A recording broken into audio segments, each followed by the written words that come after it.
وبرکاتہ ایک مرتبہ کسی نے کہ مولانا بہت سے لوگ کام سے بیٹھ گئے، تو مولانا کہ وہ سمجھے ہی نہیں ہے، انہوں نے سمجھدار لوگ بیٹھ گئے، تو مولانا نے کہا کہ وہ کام کو سمجھے ہی نہیں ہے بھائی۔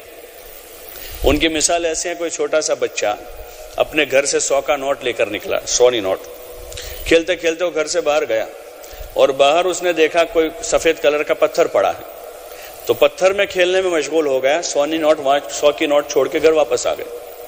مولانا نے فرمایا کہ اس بچے نے 100 کی نوٹ نہ سمجھ کے پکڑی تھی نہ سمجھ کے چھوڑی ہے۔ 100 کی نوٹ تو اس نے پکڑی، لیکن نہ سمجھ کے پکڑی اس نے، نہ سمجھ کے چھوڑی ہے۔ تو جو آدمی اس کو سمجھ لے وہ کبھی نہیں چھوڑ سکتا، دنیا دے سکتا ہے، پوری اپنی پوری دنیا دے دے گا۔ صحابہ نے اس کو سمجھا تھا، وطن چھوڑنا پڑا، چھوڑ دیا، عزت دینی پڑی، دے دی بھائی۔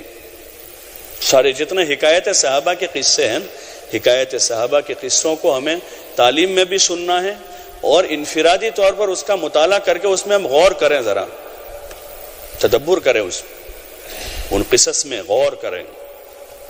اس میں عبرت ہے عقل مندوں کے لیے، قرآن کی قصص میں، صحابہ کے واقعات میں عقل مندوں کے لیے عبرت ہے کہ حضرت ابوبکر رضی اللہ عنہ کو کیا ہو گیا تھا کہ اتنی بڑی ان کی عزت مکے میں تھی، اور ابھی تو ابتدا ہے اسلام کی، کوئی زیادہ ماحول نہیں بنا ہے، لیکن پہلے دن سے جب حضور صلی اللہ علیہ وسلم نے دعوت دی، آپ کی دعوت پر لبیک کہا اور اپنی ساری حیثیت نیچے آ گئی، آپ کی دعوت کو قبول کر لیا،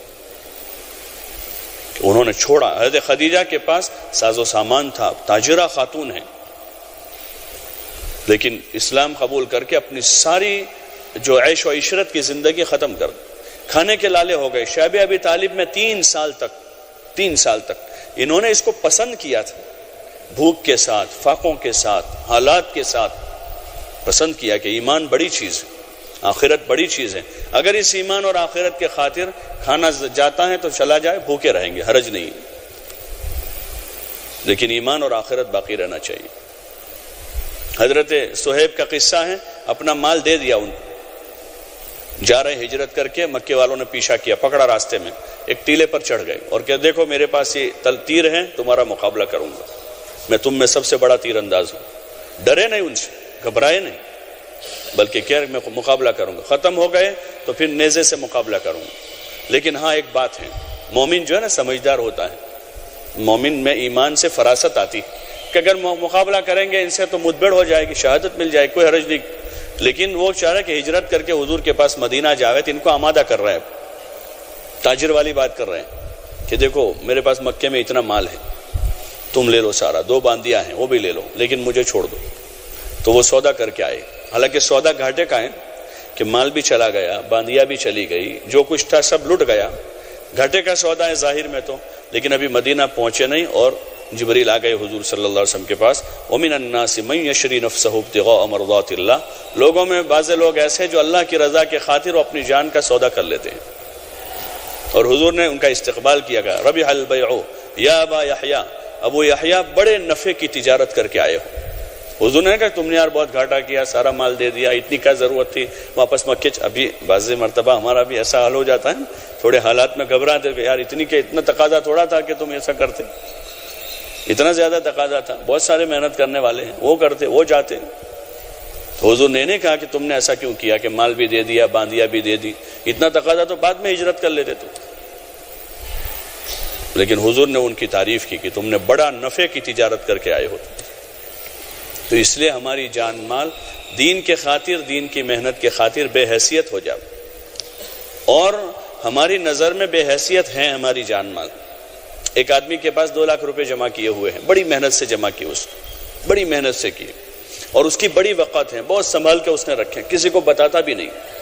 لیکن اگر وہی آدمی بیمار ہوا اور دھیرے دھیرے پتہ چلا کہ بیماری مہلک بیماری ہے، ہلاک کرنے والی بیماری ہے، اور ڈاکٹر اس کو کہا کہ آپ کا آپریشن کرنا پڑے گا اور 2.5 لاکھ روپے کا خرچہ ہوگا۔ کتنا خرچہ ہوگا؟ 2.5 لاکھ کا خرچہ۔ تو آدمی 2 لاکھ لگائے گا نہیں لگائے گا؟ بولو نا بھائی، بے حیثیت کر دے گا، جو بڑی قیمت سنبھالے تھے لیکن دے دے گا، 50,000 کا اوپر قرضہ کرے گا، اپنی ذات کے خاطر آدمی اس 2 لاکھ کو بے حیثیت کر دے دیتا ہے، ایک ہی مرتبہ میں 2 لاکھ جمع کر دیتا ہے کہ لو ڈاکٹر صاحب، آدمی دے دیتا ہے۔ ایسے دنیا کے خاطر آدمی دنیا کو بے حیثیت بناتا ہے، دنیا کے خاطر دنیا کو. آدمی کو یہ یقین ہے کہ 2 لاکھ روپے کا زمین کا ٹکڑا لے کر رکھوں گا تو 2 لاکھ دیتا ہے ایک ٹکڑے کے خاطر. سونے کے خاطر آدمی 2 لاکھ روپے بے حیثیت کر دیتا ہے. اگر یقین کے ساتھ آدمی اللہ کے نام پر لگا رہا ہے, اللہ اسے ضائع نہیں کرے گا. وہ جمع ہو رہا ہے, انویسٹ ہو رہا ہے ہمارا, اللہ کے نام پر جمع ہو رہا ہے اور وہ لوٹے گا. حضرت علی کا مشہور قول ہے نا کہ ہم نے 35-40 سال دین کا کام کیا اور اللہ نے ہمیں اتنی دنیا دی ہے کہ اگر 700 سال ہم دنیا پر محنت کرتے تو اتنی دنیا ہمیں نہ ملتی. جو صدیوں سے قیصر, کسرا اور دیگر جو قرب و جوار کے ممالک فتح ہوئے ہیں, ان کے آباء و اجداد نے جو صدیوں سے جمع کیا تھا, اللہ تعالیٰ نے غنیمت کے طور پر جو مال میں سب سے پیور مال, 1 نمبر کا حلال مال غنیمت کا ہے, 1 نمبر کا حلال مال غنیمت کا مال ہے, غنیمت کے طور پر ان کو دے دیا. اور اس وقت دیا جب تک میں ان کے دلوں سے دنیا کی محبت نکل چکی تھی. انہوں نے اس سے منہ نہیں لگایا پھر کہ یہ غنیمت کے طور بھی آوے, غنیمت کے طور پر 1 نمبر کا حلال بن کر آوے, تب بھی یہ منہ لگانے کے قابل نہیں ہے. یہ صحابہ ہم کو سمجھا رہے ہیں اور یہ ان کی سب سے بڑی کرامت. ایک بزرگ نے لکھا ہے کہ صحابہ کی سب سے بڑی کرامت یہ ہے, ان کے گھوڑے دریا پر چلے, اس سے بڑی کرامت یہ ہے کہ دنیا نے ان کے اوپر اثر نہیں کیا. ان کی غنیمت کے طور پر آئی, 1 نمبر کا حلال مال آیا.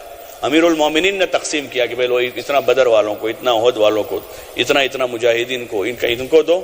لیکن وہ بھی آیا تو انہوں نے اس کو پسند نہیں کیا, بلکہ بعضے تو رونے لگے, بعضے لوگ رونے لگے.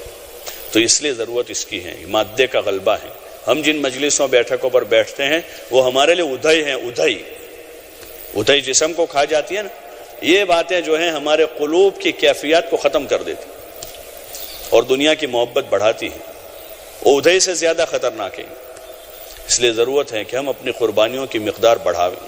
یہ بزرگوں نے بار بار آدمی 4-4 مہینے لگاویں.